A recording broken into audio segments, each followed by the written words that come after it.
गंपाकुंडा canal उपरे निर्मित दुईटी क्षुद्र जलविद्युत केन्द्र दीर्घ 30 वर्ष हेब अचल हो पड़ रही। कामरे न आसी नष्ट हेलानी सरकारंकर कोटी कोटी टंकार जंत्रांश। स्थानीय लोक कहते पावर हाउस चलिले बेकारी समस्या हटिबो और स्थानीय पिला निजुक्ति पाइबे। एणु एहाकु तुरंत चालू करने स्थानीय लोक दाबी करि आसुछन्ति। मालकानगिरी जिला 1992 मसीह नूतन भाव गठन होगा पर जिले में बहु लोकाभिमुखी कार्य आरंभ करा जायतिला। सेही समय पटेरू केनाल उपरे गंपाकुंडा ठारे दुईटी क्षुद्र जलविद्युत केन्द्र आरंभ करथिला ओएचपीसी, जहा थिला कोलाब ओएचपीसी अधीन।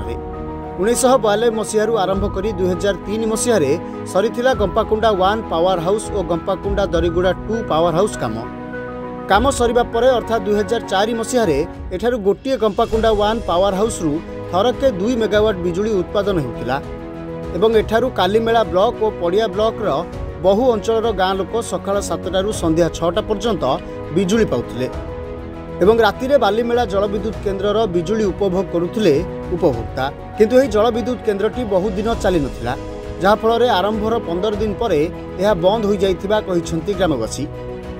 सही दिन ठारू अर्थात 30 वर्ष हेब गंपाकुंडा 1 पावर हाउस बंद हो पड़ रही बेले गंपाकुंडा 2 पावर हाउस काम संपूर्ण हो 30 वर्ष बीती जाइथिले मध्य कार्यक्षम हो पारि नाही बोली कहिसंती ग्रामवासी। मालकानगिरी जिला कालीमेला ब्लॉक अंतर्गत गंपाकुंडा केनाल रे 30 वर्ष पूर्वे 2 गोटी पावर हाउस निर्माण होता। किछि दिन चलिया पर पावर हाउस 2टा अचल हो पड़ी कोटी कोटी टंकार सामग्री से लगी। बर्तमान से ही प्रोजेक्टा को जब पुनर्बार सरकार आरंभ करते तो आम अंचल विकास होता एवं आम युवपीढ़ी से काम करी किसी अर्थ उपार्जन कर पाते। आमर गंपाकुंडा रे 2टा पावर हाउस बहुत दिन होकर पड़ी से बेले नक्सल प्रोब्लेम जगह से बंद हो जाता।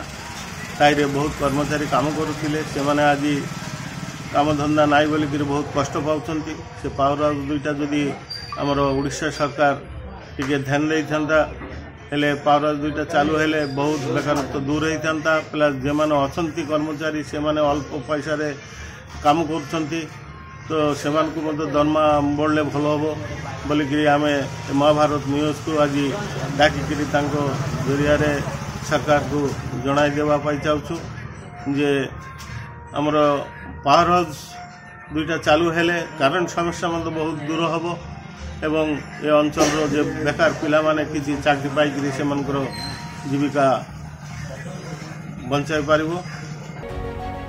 सेहीपरि सरकार को कोटी कोटी टंका व्यय निर्माण होइथिबा दुईटी मिनी पावर हाउस वर्ष वर्ष धरी अचल हो पड़ रही। यहाकू कार्यक्रम करागले एठाकर पाठपढ़ी बेकार थिबा और बाहर राज्य को दादन खटिबाकू जाउथिबा युवक युवती को निजुक्तिर सुजोग मिलता और बेकार समस्या दूर हो पारंता। आज को 30 वर्ष हेब कॉन्ट्रैक्ट लेबर को नहीं काम करि आसुछि संस्था। 700 टंकारु आरंभ करी वर्तमान 7000 टंका पाउछन्ति कर्मचारी। एमानकर चाकरी स्थायी ओएचपीसी एलटीडी करी नाही। 7000 टंकारे परिवार चलाइबा कष्टकर होइथिबारु एमानक भाग्य एबे अंधकार हेबाकू बसिलाणी। बारंबार सरकार को गुहारी करू आसुथिले मध्य केही कर्णपात करूनाहांती। जदि आगामी दिन में स्थायी निजुक्ति न करा जाए ताहले राजरास्ता को ओह्लाइबाकू चेतावनी दैछन्ति कर्मचारी। एही प्रकल्प काम आरंभ ठारू सेमाने एठारे काम करी आसुथिबा आमकु कहिथिले। सेमानकु आमे पचारिथिलु एही प्रकल्प बा प्रोजेक्ट बंद हेबार कारण कौन थिला एवं यह वर्तमान कहा अधीन रही। सेमाने कहिथिले यह वर्तमान कोलाब बा ओएचपीसी अधीन रे अछि एवं पावर हाउस निर्माणर 15 दिन पर्यंत अंचलवासी को विद्युत वितरण करा जायथिला। किंतु केनाल रे पानी न आसीबारु यहाकू बंद कर देइछि ओएचपीसी। आगरू एही अंचल पूर्व माओवादी गढ़ रूप में परिचित थिबारु एठारे माओवादी दबदबा जोरसोर रे थिला। किंतु ग्रामवासी कहवा अनुसार 2012 मसीह गंपाकुंडा ठारे बीएसएफ कैंप हेबा परे एही अंचल माओवादी मूलपोछ होइछि। वर्तमान एठारे माओवादी नथिबा कहिसंती ग्रामवासी। किंतु एठाकर परिस्थिति स्वाभाविक हवा परे मध्य ओएचपीसी रो अधिकारी माने बुली देखि जाउछंती एवं कहि जाउछंती जे एठी जगी रहिथिबो कर्मचारी। तासह सेमाने कहिसंती वर्तमान एही केनाल रे पानी अभाव नाही कि एठारे माओवादी भय भी नहीं। जदि उपरिस्थ अधिकारी चाहिए एवं सरकार चाहिए तेबे एठारे 2टी मिनी पावर हाउस पुणी कार्यक्षम हो पारिबो।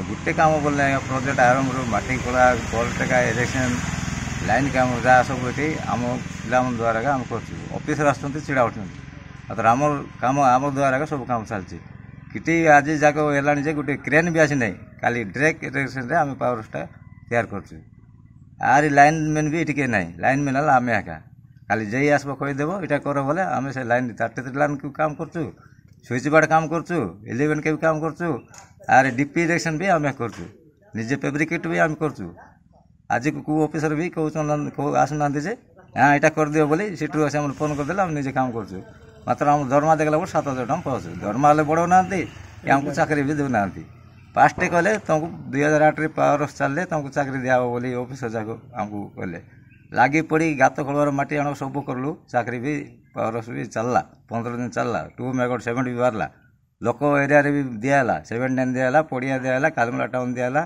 सबुआड़े दिहला मालकानगिरी गोटे दिया नाला हेल्ले भी 15 दिन तार से कहले ना तुम चाकरी हो आशा देखिए से ऑफिसर 15 दिन पर कौन टे असुविधा है पावर हाउस बंद करी जे जुआड़े चलले से दिन तो बंद हो सारे तेणु सरकार को आम नवीन पट्टनायक आम गुहार करमको दयाकोरी पावर हाउस चला जाऊ पुनर्बार और मेसीन भी आम ओके अच्छी खाली ऑयल पाई बोली यहाँ चेंज करा ना स्विच बोर्ड करेन्ट अच्छे तार लाइन अच्छी आमर निजे आसिक एमडी भी देखिए जाइए भुवनेश्वर से भी देखला निजे स्विच बोर्ड बुलला से एमडी भी कहला मुझे पुनर्बार चेष्टा करी बोला से एमडी मात्र आज जाक से एमडी रेखा नहीं कि तार दर्शन नहीं प्रोजेक्ट रे काम करुच्ची आज की 30 वर्ष है प्रोजेक्ट या 2008 मसीह बंद हो रही यार मेकानिकल डिफेक्ट जो आमर ऑफिसर मान से माने बंद कर देइछंती जहाँफल आमर 32 जन पिलांकर भाग्य सूता किए झुलुची कारण समस्त बयस बर्तमान पाखापाखि 50 वर्ष उपर है एबे बर्तमान आउ कौन सी काम करने जाए मो 91 मसीह ये कम कर आसुच्छे गुंपाखंडारे